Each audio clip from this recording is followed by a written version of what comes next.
చిత్తూరు జిల్లా కుప్పం పురపాలక పరిధిలోని నారాయణపురంలో సభ్య సమాజం తలదించుకునే అమానవీయ ఘటన చోటు చేసుకుంది. భర్త తీసుకున్న అప్పు చెల్లించలేదన్న నెపంతో ఒక మహిళను చెట్టుకు కట్టేసి దాడి చేసిన దారుణ ఉదంతం వెలుగులోకి వచ్చింది.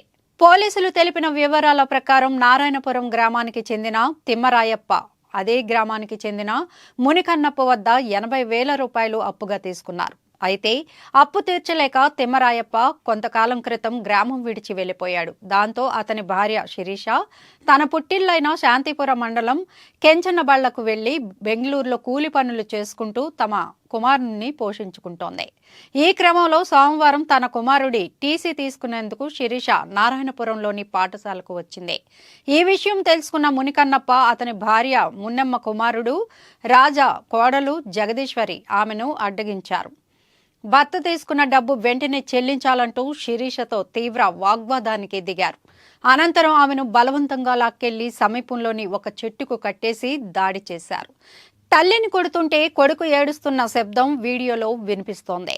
ఈ దారుణాన్ని గమనించిన స్థానికులు వెంటనే పోలీసులకు సమాచారం అందించారు. హుటాహుటిన ఘటనా స్థలానికి చేరుకున్న పోలీసులు చెట్టుకు కట్టి ఉన్న శిరీషను విడిపించి రక్షించారు.